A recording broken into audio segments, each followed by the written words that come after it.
Jasmine, hello. Oh, hello, hello, and thank you for joining me. Really nice to see you. Hello. I'm practically sitting in the dark. You can see. Well, my lighting is not amazing, but looks cosy, doesn't it? We'll pretend that we're all meeting by candlelight. I'm good. How are you? How is everyone joining us here today? It's so lovely to see you. It's nice to see you, Jasmine. Everyone meet Jasmine. She's one of my moderators to keep this a lovely, safe space.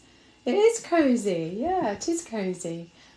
I'm blinded by the light. I think I might have to go to the optician after. Lynn, it's so nice to see you. Lovely to see you. So welcome everyone, because this is a little bit of a different live that I'm doing today. Oh, thank you everyone. It's so lovely to have you here. I've got two moderators with me. I've got Lynn 250 and I've got Jasmine to keep this a lovely, safe, cozy space. I feel like I look like I'm in a cupboard somewhere in a little a little cozy place. But this is a live that's a little bit different for me. This is part of the TikTok Discover Live series, and what we're doing over this weekend, there's lots of creators that are coming together to teach, really, to teach all sorts of different subjects. I watched a lovely live earlier on today with Rose Gallagher, all about makeup, which is really cool. I learnt loads of stuff. And my live is about therapy. How do you find a therapist? What's the process like? How do you find the right person for you? And what's it like when you go to therapy? So I'm here to answer any questions that you might have. I'll go through a little bit about the sort of therapy that I do and the sort of therapy that you can find, because there's all sorts of different therapies and they all work for someone. Not all of them work for everyone. I mean, none of them work for everyone, I wouldn't imagine. So so let me have a look. Let me see who's here. Have a little look at who's here, and let's say some hellos. So hello Darcy, really nice to see you. Sammy McVitie's, thank you. Oh gosh, it is cosy, yeah. Lovely to have you, the joiner, nice to see you. Oh gosh, oh no, Ellie, you've got emetophobia and there's a sick bug in your house. Gosh, I'm sorry to hear that. Sophia, you've got a psychologist appointment for today. So, oh hello Caitlin, nice to see you. Emma Jane, oh Emma Jane, it's really lovely to see you. I hope you're doing okay this evening. Brilliant, really lovely to see you all. Oh, Michelle Kitch, so nice to see you. Gosh, I meant to reply to you. You sent me some really good suggestions for this evening, so I'm really grateful for that. So let me get started. Obviously, you go through life and probably most of us are thinking, well, I'm never going to need a therapist. Or maybe we're thinking from quite early on that life's a bit of a struggle, and we get to a stage where we think, well, I need to speak to someone, I need some help because I can't manage by myself anymore. And so what do? How do we find the right person? And there's lots of different ways that we can do that. I would always say the first thing is to go to your doctor, no matter where you are, because you never know if you can get an appointment with a doctor, which if you're joining us from elsewhere in the world, in the UK it's really hard to get doctor's appointments at the moment because our wonderful NHS is a bit under the cosh, which if you've not heard that expression before means it's all going a little bit wrong, and doctors are under a lot of pressure. Most staff in the NHS are under a lot of pressure, and so you'll find that therapists in the NHS have got long waiting lists, and that's not what you need, is it? When you're looking for help, you want to be able to see someone as soon as you possibly can.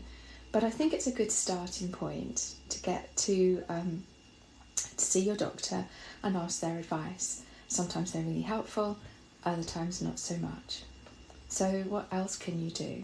If perhaps that doesn't work or there's a long waiting list, I would say go on a waiting list. Even if it's months and months, go on the waiting list, because you can be doing stuff in the meantime.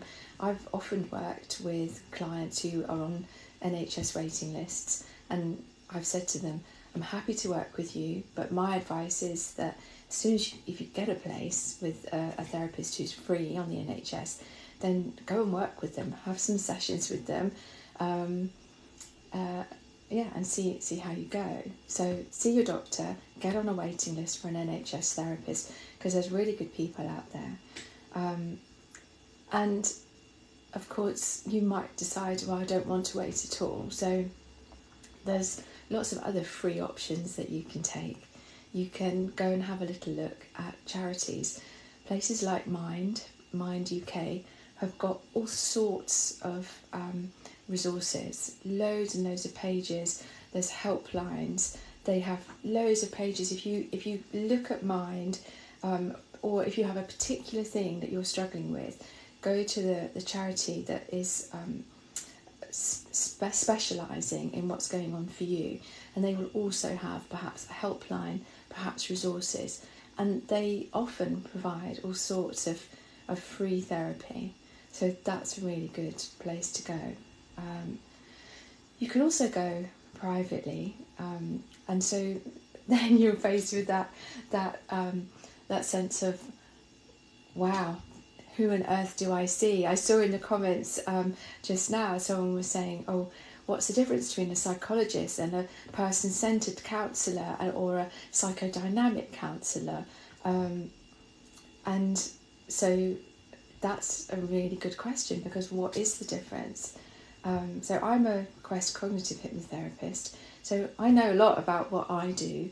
I don't know masses about what those different types of counsellors do, but what you can do is you can go to websites, go to professional associations. So the BACP, the British Association of Counselling Professionals, sets out, they have a whole big page, as do the Counselling Directory, telling you exactly what all the different counsellors do. So you can go along there and you think, oh, do I fancy that? Is that my cup of tea? Do I want to just sit and talk about myself, or do I want a bit more interaction? What is it that I want? So that's a good starting point. Have a look and think, is that for me? Is that the sort of thing that I'm looking for?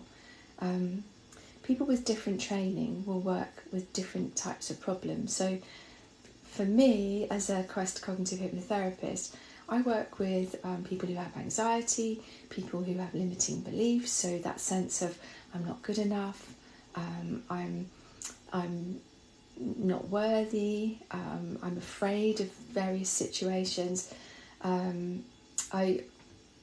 I work with people who, and colleagues of mine perhaps, will work with people who have addictions, people who have depression.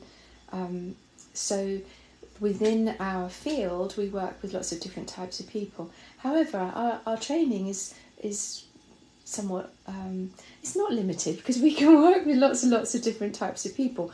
But there are also people who are, counsellors, psychotherapists, psychologists, psychiatrists, and that goes up the ladder of the amount of training that they do. So a psychiatrist is someone who's trained as a doctor, they've done all their training as a doctor, and then they've specialised in mental health, mental illness. And so they probably would be seeing the people who have got very, very serious, perhaps psychiatric illness, and they need that extra level of care. A psychologist is someone who's perhaps the next level down, and they've gone to uni, they've done their degree in psychology, and they've done lots and lots of years of training. Counsellors, again, there will be psychotherapists perhaps who have done lots of real in-depth training to help with people who have serious mental illness, but also people who are suffering from things like anxiety, depression, because we're all different and we're all experiencing our own version of mental health, our own version of protective behaviour in different ways. So go and look for their professional associations, because they will give you lists, there'll be directories, finding people that would be perhaps right for you. And for me, as a cognitive hypnotherapist, I can work, as I say, with the people that I mentioned, and then within, it's important that you look at someone who's got a good amount of training, because unfortunately in the UK it's not really regulated. So what you're looking for is someone who is a member of a good professional association, like for example the National Council of Hypnotherapy, as a member of the CNHC, which is the I can never remember the way it goes. Oh no.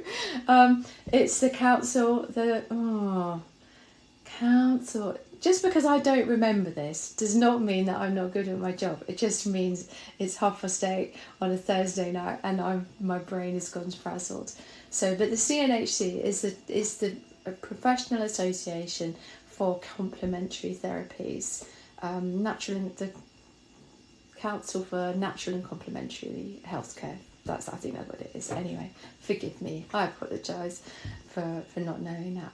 So let me just check. I'm just going to put my glasses on so I can see if I'm missing any comments here. Or let's have a look. So, gosh, lots of people here. So thank you for being here.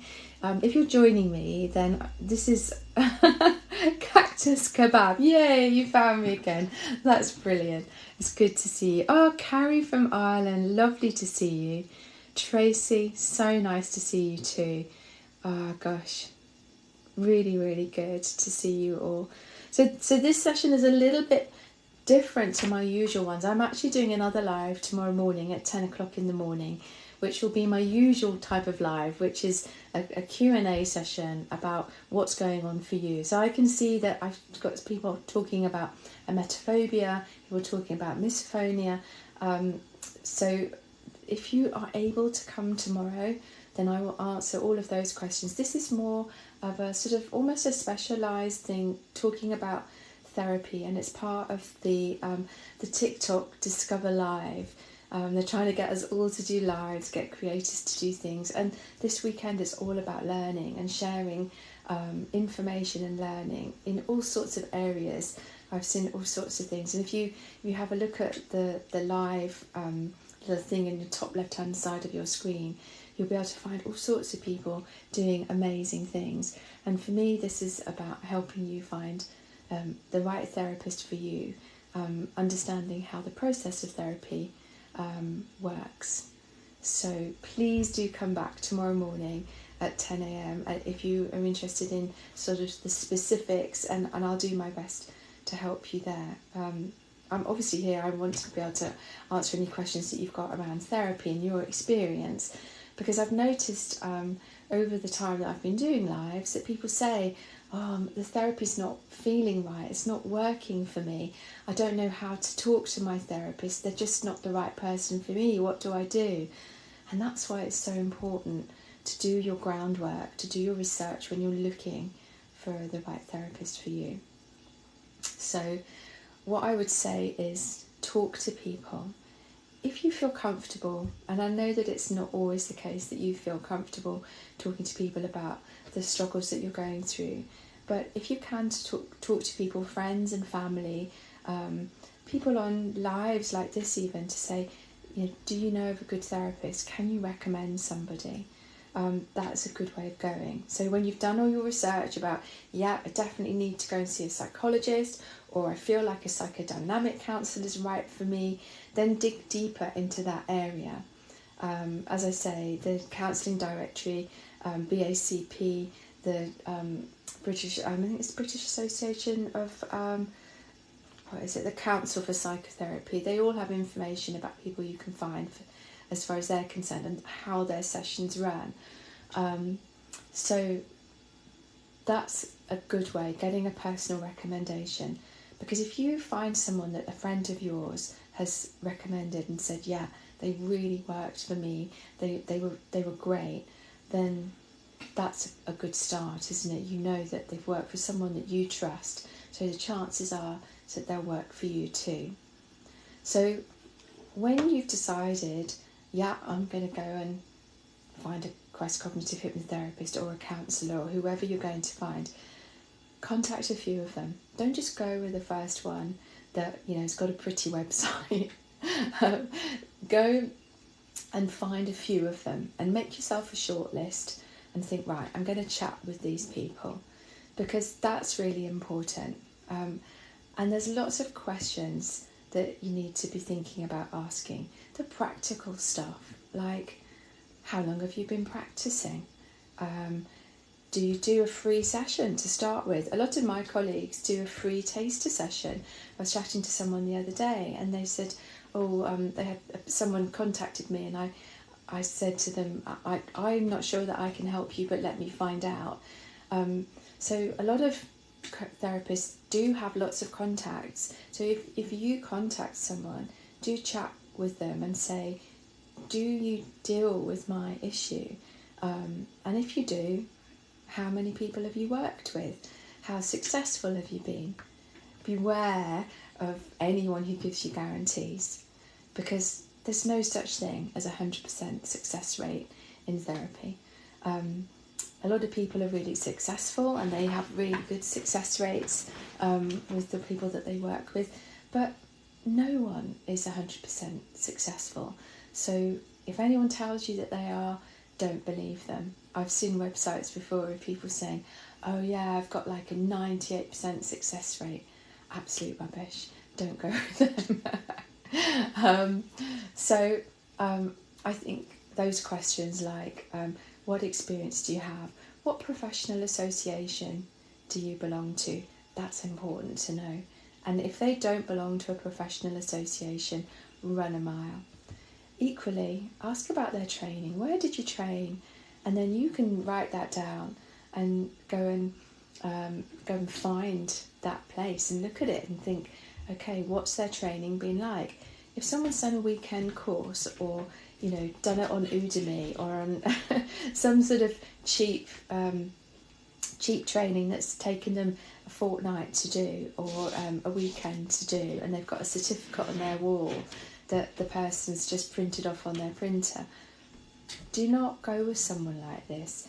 Your mental well-being is very, very important. It's very important that you find the right person for you. So go with someone who's done a good, solid amount of training. My training, even though I perhaps wouldn't be working with some of the issues that maybe a psychologist or a counsellor would be working with, such as people who have experienced psychosis, things like schizophrenia, bipolar disorder, personality disorders. Although I wouldn't be working with those sort of people who've had that experience, I certainly have done a lot of training. My initial training, for example, was nearly a year, and then I went on to do another 8-9 months of training, and I train more every year. I do at least a couple of training courses each year. So ask them, how regularly do you train? Have you done further training on top of what your original training was? Because that's interesting to know, because if they really care, then they will have kept up their training. Ask them how much it costs. You know, some people don't have that on their website for some reason, which, you know, each to their own. But if it's not on their website, don't be embarrassed about asking. It's really important. Last thing you need is to decide, oh yes, I'm going to work with this person, and they wallop you with an enormous bill. That's not what you need, is it? You know, everyone's struggling for money these days, so it's definitely worth asking these questions. How much do you charge? How often are your sessions? How long are your sessions? So most counsellors will have a session that's 50 minutes long, and they'll be pretty strict on, we start at this time and we finish in 50 minutes. other people will be a lot more relaxed about their sessions. You know, for me, for example, my first session is an hour and a half, and subsequent sessions are about an hour. But I'm not a clock watcher. When, you know, I leave lots of time in between my clients. So if we need to finish something, if we're having a discussion, we're working on a technique, then it means we're going to run over by 15-20 minutes, then we run over. Obviously, I ask you first. I'll say to you, is this okay? You know, do you want to just put a pin in this now because you've got something that you need to go to? Or are you happy with just getting this finished for this session? So that's important. Are they going to see you online, or is it a face-to-face appointment? And if it's face-to-face, where is that? Is that somewhere where it's easy to get to? So if you're getting there on the bus or on the train, are you going to have to walk for miles to get there from the bus stop or from the station? Or if you're driving there, is there parking? Is the parking free? All of that sort of stuff is really important. So those are things to consider. Let me have a little look, see who's here, and see. Let's have a look, see if there's any questions. So there's a few questions here. Oh, didn't mean to do that. Oh, a few questions about. Oh, thank you. Improve Your Well, Vicky. Very nice to see you. There's a few questions here about specific things that are going on for you. If I have time at the end, then I'll see if I can answer some of those. But at the moment, what I'm doing is just answering about how to find a therapist and what therapy feels like, the questions to ask to find the right therapist for you. Zanshin, thank you so much for being here. I really appreciate that. Zanshin Barry is another one of my moderators. And I really appreciate it. Sometimes it's hard for me because I'm blind as a bat without my glasses. And so I do check the comments, but a lot of the time I have amazing people, Zanshin, Lynn250, Jasmine, who are here, and they will be answering some of the practical things about what's this all about, and how can I find this, and why are you not answering my question? And yeah, so I really appreciate you keeping this a safe space for everyone. Thank you. So in interns in therapy, so Tal, you've asked that question about interns. I've had a few people asking me recently about, you know, whether I do work experience for people or whether I take interns on. It's a tricky one with that. If you are studying psychology, for example, if you're studying to be a counsellor, hopefully the place that you're studying will help you to get work experience. But for me personally, because I'm in private practice, I don't do that because I don't think it's right from a confidentiality point of view to have another person that I don't know in the room with my client. I don't think that would be fair on them, and it's a very special relationship that you have, client and therapist. What I do is I'm very open to talking about the work that I do with people who approach me. I've had people that I've chatted to who are looking at getting into therapy, but not necessarily having interns. So let's have a look.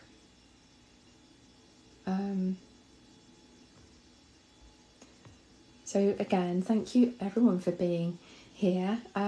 This is part of the TikTok Discover Live. This is not a usual time that I do my lives, 8:30 at night. Hence, I've had to steal my son's bedside light. I need to get a ring light that I can have, but at least it makes it look cosy, doesn't it? My usual lives are 10 o'clock Friday morning, so I'm doing one tomorrow morning, and 5 o'clock on a Monday afternoon. But today it's part of the TikTok Learn with TikTok Learn, basically. We've got a whole weekend of creators doing all sorts of lives and helping you learn all sorts of things. So it should be a really interesting weekend. And my live today is helping you learn about how to get into therapy as a client, how to look for a good therapist. What I'll do when I've done this, I will upload this onto my YouTube so that you can look back at it in your own time, and you'll be able to see perhaps any of the stuff that you've missed. So we were talking about some of the questions that you can ask when you approach a therapist. And I was saying that it's really important to approach a few different therapists because you want to ask them all of these questions. And I would say make a little list of the questions that it's important to ask. If you have a look on my website, I did a blog post all about how to find a good therapist, and there's a list of questions there and a list of things that you can look for. If someone, when you approach them, so you might email a therapist and say, hello, I'm looking for a therapist, this is my issue, I wonder if I could possibly have a chat with you. They should come back to you quickly. I think that's really important. If they spend 2 weeks getting back to you before you've even started working with them, then what are they going to be like organisation wise and communication wise? You want someone who you're going to be able to communicate with and who's absolutely there for you. So even, for example, when I've been on holiday, I'll at least say, I'm away for the moment, but I'll contact you when I come back, so you know where you stand. I think that that's really important. So contact them and say, please can I have a chat? They should come back and say, yeah, let's arrange a phone call, or let's arrange a Zoom call. Let's have, maybe if you'd like, we can have a sort of complimentary session, a half-hour session. All of that should be for free. If someone starts trying to charge you for an introductory chat, then run a mile. Equally, if someone on that chat tries to say to you, well, I really need you to sign up because I'm really busy and you might miss your place if you don't sign up now. Again, run a mile. If they're interested only in the money, then they are not the right sort of therapist for anyone, in my opinion. I don't want to diss any other therapists because we all have different ways of working, but for me personally, I don't think that should be the main driver. Obviously, this is the way that I buy food every week. So, I have to charge something, but it's about where the money lies in the reason why people are being therapists, So I think that that's an important thing to talking about whether you want to do online or face-to-face. Do they have a waiting list? All of that kind of stuff is really important. So talk to several therapists and don't make a decision there and then. Make sure that you can go away. Say to them, even if you think, oh my God, yes, this is the one, I found them. Say to the therapist, thank you so much for your time. I'm going to go away and have a little think about this. Personally, I always say to clients that I chat to, don't make any decisions right now. Go and have a think about this and then come back to me when you have decided, And most of the time people do come back, but they don't always, and that's fair enough. You're never going to hurt my feelings, and no therapist is going to be hurt at all if you decide to go elsewhere. That's absolutely fine.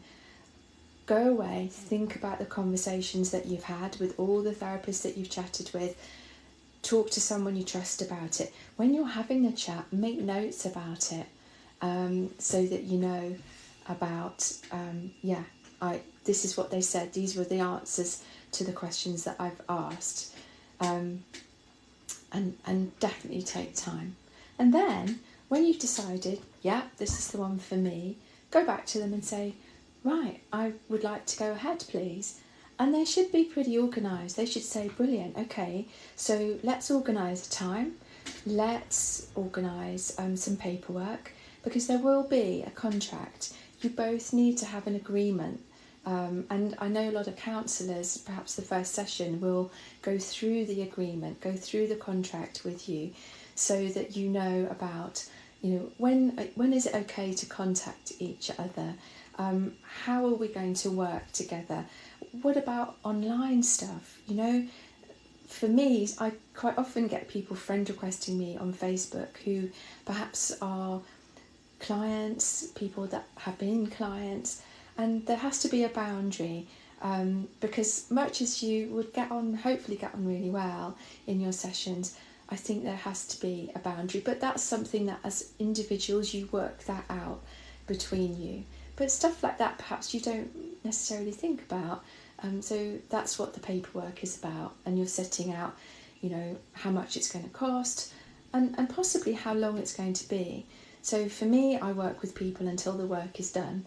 I don't do a package. I don't say, it's for 6 sessions or 10 sessions. But for a lot of people, that's the way that they work. So that's important to work that out with each other. So is it every week? Is it for 6 sessions? How are you going to know when you've finished? So all of those sort of questions. And then comes the day when it's time to go for your first session. And I always expect the people that come to me to feel a bit nervous, because that's completely normal. It's completely normal to feel excited, to feel nervous, to feel a bit anxious about what's this going to be like. You really want to be working with someone that you feel as comfortable as you possibly can with. Because how can you possibly speak openly and feel comfortable and trust someone if they're sending you the wrong signals? And I think it's very important that, for me as a therapist, I always say in the first session, let me explain how this is going to work. Let me explain how it's going to feel, how this session's going to run, the homework that I might give you in between sessions, because quite often therapists will give you homework. That doesn't mean you have to write essays. For me, it's listening to a word weave, which is something that I will write specifically for each individual client. And for other therapists, it will be other things. I will write several word weaves over the course of the work that we do together, but I'll also do things like maybe write a journal, maybe keep a note of your best moment, maybe practice the techniques, maybe look for changes, set goals, for example, goals that are achievable. And then each time you come back together, and the beginning of the session should always be, how have you been?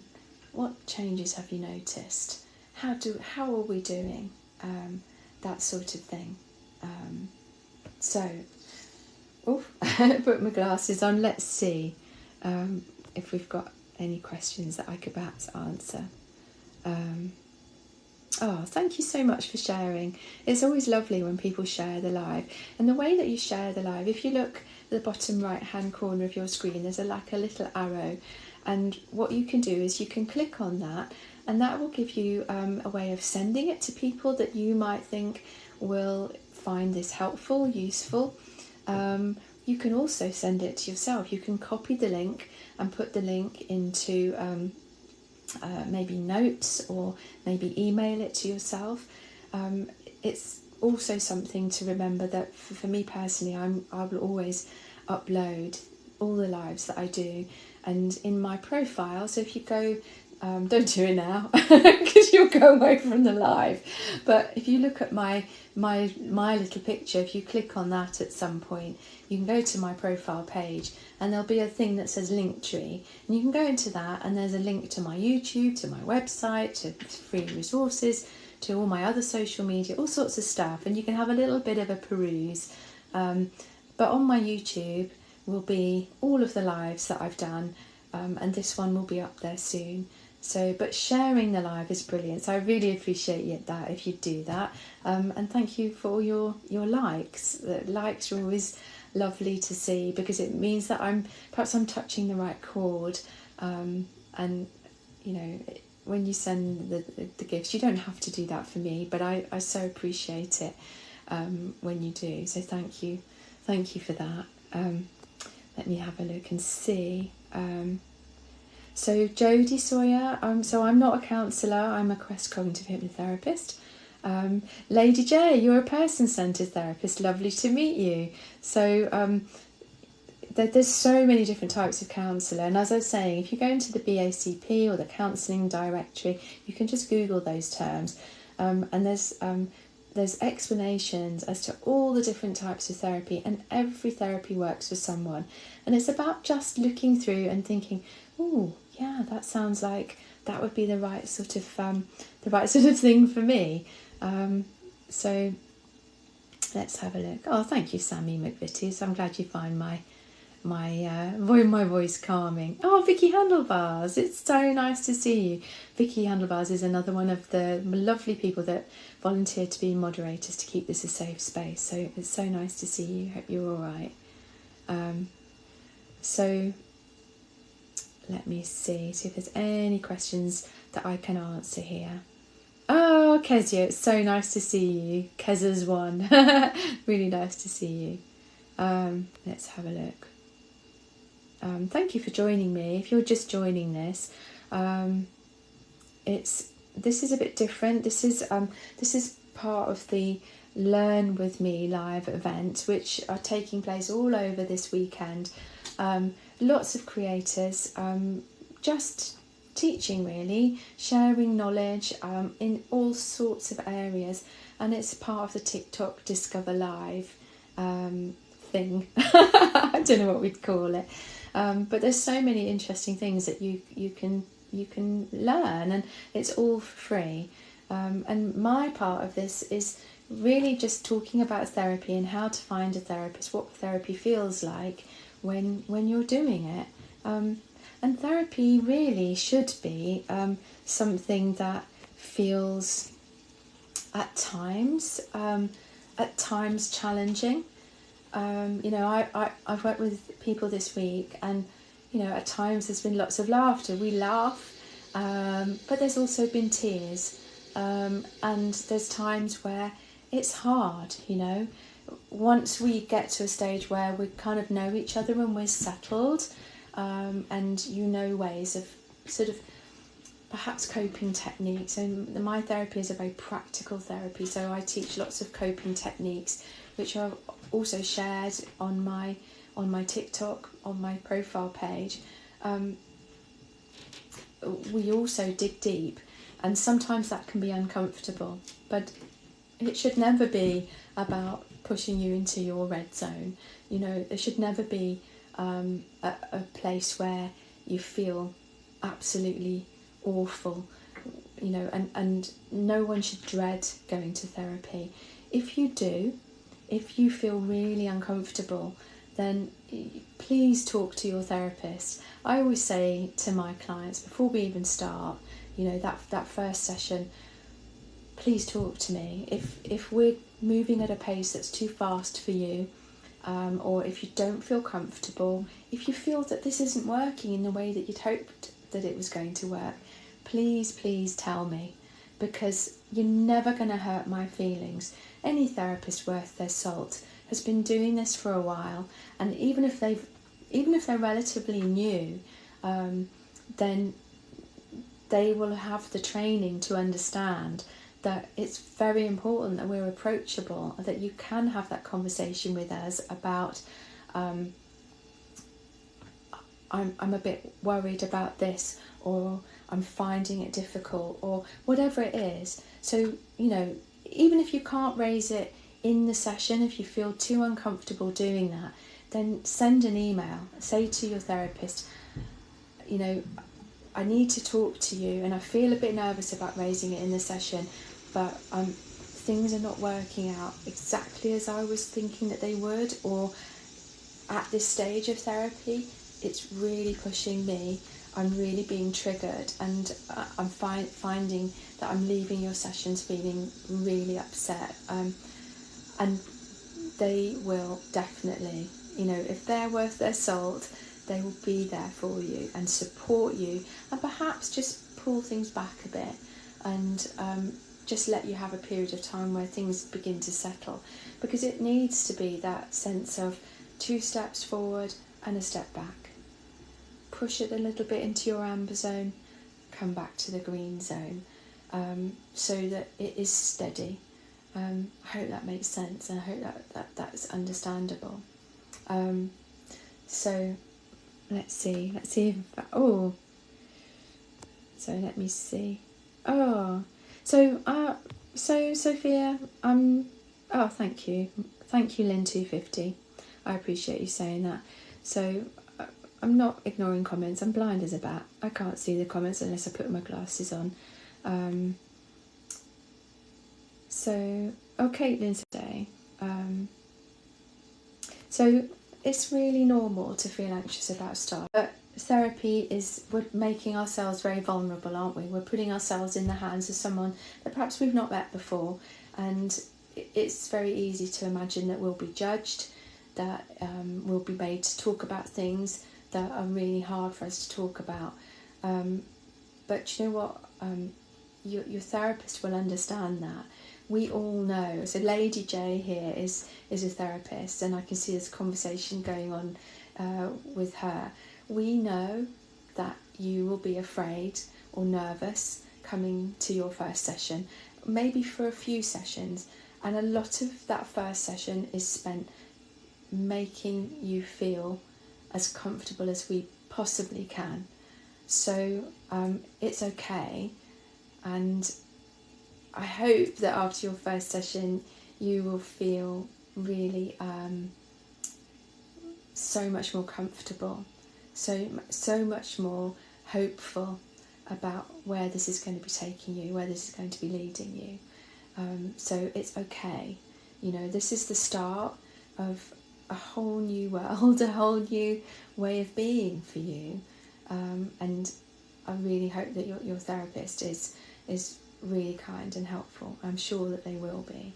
So it's okay. Let them know when you walk in there. Say, God, I've been really nervous about this, and they'll understand. So let me have a little look. So I can see that. So that's a really good question. So P. Holland, what is supposed to happen with therapy? And Bridget's saying, my counsellor's gone overseas and we didn't make a plan what to do if I can contact her. So, thank you, Tracy, as well. Yeah, thank you. So it's very hard. There's lots of comments coming through and I've got a limited amount of time. So do my best to answer as many comments as I possibly can. So there's 2 things there. What's supposed to happen in therapy, and if your therapist is going abroad or goes away, a therapist always should be letting you know how to contact them, because for me, I am happy for people to email me, to WhatsApp me, to text me, and if I do go away, because I'm human, I go away for some holidays and things like that, then I still check my emails. That may draw gasps of horror from some therapists, but each to their own. And I will always say, listen, I'm away, but I will be contactable here. And if you're struggling, then perhaps I can ask my supervisor to help in some way. But I'm usually I would always be helpful. So I'm really sorry that you're in that situation, that you don't know what's going on with your therapist. I would raise that with your therapist when they come back, and maybe try emailing them on the first email that you had when you contacted them, if that's possible. And as far as what's supposed to happen in therapy, how is it supposed to work? Therapy is about a change. It's about creating change for you. So you go along to therapy with something, either a particular issue, feeling stuck, being afraid, perhaps having had trauma in your past, which is still affecting you in your present day life. And working with a therapist helps you in lots of different ways, because all therapies work in different ways. but it helps you to begin to live your life in a way that is not affected in a way that makes you struggle. That didn't come out right. I didn't explain that very well. So it's about reframing the past, looking at the past and helping you to understand what happened and help you to realise that you can live your life here and now in a way that's really positive, so you can move towards life, you can be in a place of growth. And sometimes it's a meandering journey, you know, it doesn't just go, it's not a straight line from A to B, it's sometimes all sorts of diversions, 2 steps back, 2 steps forward, a step back, and so on. But change is what's supposed to happen in therapy. And how do you know when it's done? For me, we talk about that in the very first session. What is your solution state going to be? How are we going to know when you're done? The therapy that I do is what's called brief therapy. I see people generally for between 3 and 6 sessions. However, sometimes I see people for a couple of sessions, and sometimes I see people for over 20 sessions. You know, it really depends on the person. We keep working until we're done, and you know, I calibrate conversationally, but I also use what's called outcome measures, so that we can use a more evidential way of knowing, yes, we're done. All of our figures are for anxiety and low mood are in a good normal place, and they've been there for a while, and you know why they're there and how you've done that. And also our well-being figures are really nice and high, so that you're living the life that you want to live. So I hope that explains that a little bit. So let me have a look. Gosh, so many questions and so many comments, and I do really appreciate you being here and being patient with me. If I haven't answered your comment, I really apologise for that. Hopefully I've given you a little bit of a vague idea about how to find a therapist, what therapy feels like, what to look for, and so on. And as I say, I will upload this to YouTube so you can watch it in your own time. Thank you so much to my moderators who've been answering questions too. So Eileen, that's a really good question. Thank you, P. Holland, that's great. I'm glad that was helpful. How do you measure? So for me, it's not really about what it is for me. It's about what the client needs. So we can start off looking at a solution state, saying to them, I tend to do this at the end of the first session. How will you know when you're the person that you want to be, that you're feeling the way you want to feel? And sometimes it can be really practical. You know, they'll say, I'll be able to do this thing. You know, I remember working with a lady once who couldn't go on trains, and she knew that it had worked because she could go on trains, she felt comfortable on trains. And I remember working with someone else, you know, on their first session, they said, I am never going to be able to do this thing. And by the last session, she could do that thing.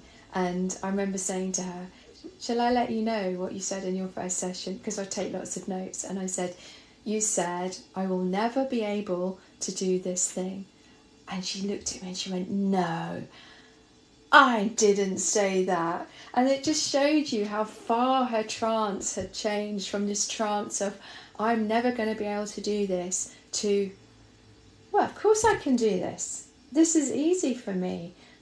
I feel calm, I feel relaxed in my everyday life. So, you know, it's that, but it's also that calibration, because that solution state can change as we work.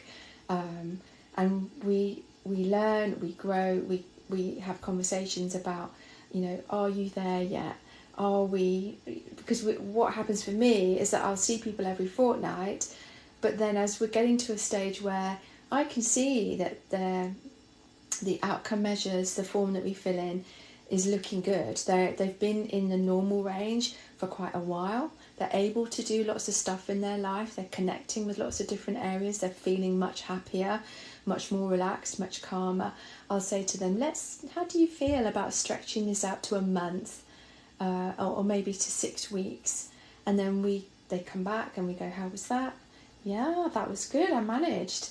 Because I don't want them to have me as a crutch. I don't want that. I want my clients to be able to live life in a way that feels safe and secure and steady for them. That's the ultimate goal. So I hope that explains that, Eileen. It's different for every person. So let's have a look. Oh, so she's told me that so your therapist is coming back to the country, so that's great. Thank goodness she's not just disappeared off.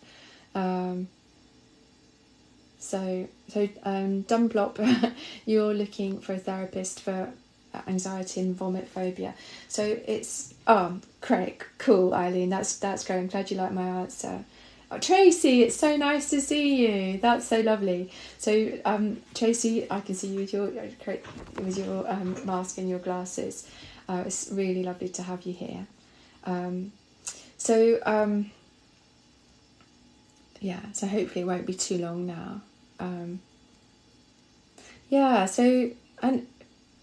So Sarah, I can see. So you're saying not a lot of counsellors do monthly sessions. Most counsellors, I believe, do weekly sessions. It's every week. It's 50 minutes, and you quite often you can have your slot. That's your slot. But everyone runs things differently, and that's why it's so important to chat to people, because it needs to fit in around your life. You know, I'm very flexible with my timings. And, you know, I don't see loads and loads of people in the day. I see 4 people a day, but I will start, you know, potentially at 8:30 in the morning, and you know, I'm seeing someone. I'm seeing them at 7:30 at night. So it's about fitting in with what works for my clients, but at the same time keeping my well-being very much at the forefront of my mind. So, you know, equally, you know, I started working with someone recently who, you know, things were financially, that was an issue, and they wouldn't be able to see me every week or every fortnight, and so it was a case of can we do monthly, because that's more manageable. And although I like to see people every fortnight because I think it's very important to get momentum going with therapy, with this particular person, I was like, okay, we can do that. We can do that, because I want to be able to help you, because and equally there was someone else who was really struggling and said, please, can I see you every week? And I was like, okay, we'll do that. So for me it's about being flexible and making it work for the client. So yes. Let's see, any more questions here? I need really to bring it to a close. I'm only supposed to do till past. So let me see. Is it better to see a therapist? This is Jen's question. Is it better to see a therapist face-to-face or online? Is the experience any different?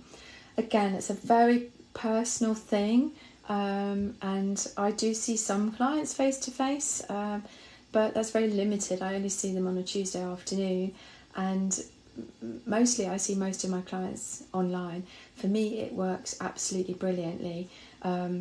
But again, it's not about me. I've only been doing seeing people online really since 2020, March 2020 I started. So it's been happening for 2 and a bit years now, and it works really well. And my clients, it's great in lots of ways, because the clients they're in their own home, which can be a good thing and a bad thing depending on the client. They don't have to travel anywhere. It means that I can be accessed by people from, you know, at the moment I'm working with people who are in Canada, or in the States, or in Switzerland, are all over the world.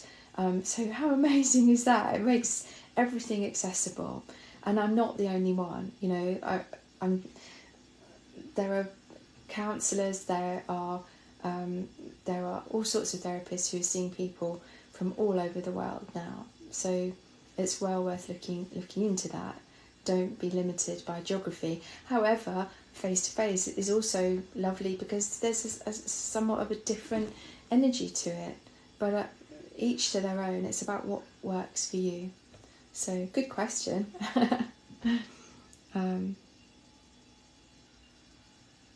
Let's have a look. Yeah, so Lady J says, I find, and Lady J is a counsellor, says, I find providing therapy online is very difficult, but that's just me. And so, I totally understand that. And I have colleagues who are QCH therapists like me, and they don't like doing therapy online.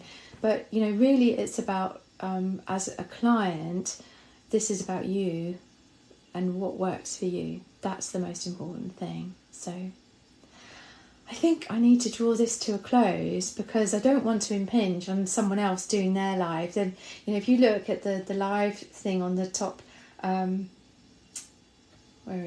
top left hand corner, then there'll be someone else doing a live learn. So I'm going to stop now because I don't think it's fair. But if you'd like to join me tomorrow morning at 10 a.m, then I'm going to do a Q&A tomorrow morning. So do keep an eye out for it. You can go on my profile and register for it. There's one of my posts has got a reminder thing on it. So it would be lovely to have you there in the morning or next Monday at 5 o'clock in the afternoon. Again, a Q&A all about anxiety, well-being, self-care, all of that kind of stuff. So thank you so much for being here. Thank you so much for being part of Discover Live on TikTok, part of this weekend of learning. It's just been a lovely thing in my little cozy spot here. But go and find some other creators because there are some amazing people out there. Tomorrow lunchtime, Rose Gallagher, who's a makeup artist, which is totally different to this, she's going to be doing a live tomorrow lunchtime. So go and have a look at her because she's brilliant. She follows me on her and I love watching her makeup stuff because that's what I do. That's one of my self-care, one of my fun things that I love doing. Thank you so much to my lovely moderators, Lynn250, Jasmine, Zanshin, Vicky Handlebars, Vicky Hodson. Thank you for being here, for making this a safe space. And all of you, have a lovely evening. Take care, and hopefully I'll see you soon. Thank you so much for being part of this. And don't forget, I'll upload it to YouTube so that you can watch it if you've just got to come in at the end or if you've not had time to watch it all. So take care. Lovely to see you all. I'm just going to hang on a bit. Kezia, see you tomorrow. Zanshin, thank you. Thank you, Barry. Tracy, have a lovely rest of your evening. Michelle, thank you. P. Holland, thank you for being here. Lady J, you know Rose Gallagher too. That's brilliant. No night, Vicky. Good night, Sarah 002. Thank you, Bridget, for being here. Bye-bye, Claire Bayetch. Anna Peachman, thank you. Kelly Jean, thank you. Jasmine, Lynn, brilliant. All right, take care, everyone. Lovely to have you here. Maybe see you tomorrow.